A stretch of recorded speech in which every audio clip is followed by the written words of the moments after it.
బలహీనులే అదృష్టాన్ని నమ్ముతారు, ధీరులు ఎప్పుడూ చేతల్లే నమ్ముతారు. వైఫల్యాన్ని పరాజయంగా భావించక విజయానికి తొలిమెట్టుగా భావించిన వారే విజేతలవుతారు.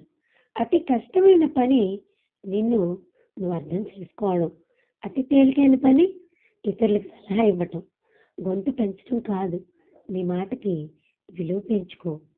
వానచినుకులకే తప్ప ఉరుములకు పంటలు పండవు. మనం పూజలు చేసేటప్పుడు దేవుడు వింటాడు అని నమ్మే మనము ఎదుటివాడికి హాని చేసేప్పుడు మాత్రం ఆ దేవుడు చూస్తాడని తెలుసుకోలేకపోవడం విడ్డూరం. కష్టం విలువ తెలిసిన వాడు ఎవరిని కష్టపెట్టడు, ఇష్టం విలువ తెలిసిన వాడు ఎవరిని వదిలిపెట్టడు. తెలియక చేస్తే అది పొరపాటు, తెలిసి చేస్తే అది నమ్మక ద్రోహం.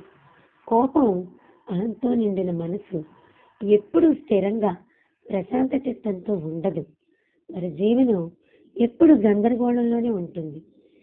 ఈ ప్రపంచంలో ఏది పగిలినా అది శబ్దం చేస్తుంది, కానీ ఒక్క మనసు పగిలినప్పుడే మౌనంగా మిగిలిపోతుంది. ఎదుటి వాళ్ళని సంతృప్తి పరచాలని మనల్ని మనం ఎప్పుడూ కోల్పోకూడదు. జీవితం నేర్పిన పాఠాల కంటే నమ్మిన వారు నేర్పిన గుణపాఠాలే జీవితంలో ఎక్కువగా ఉంటాయి.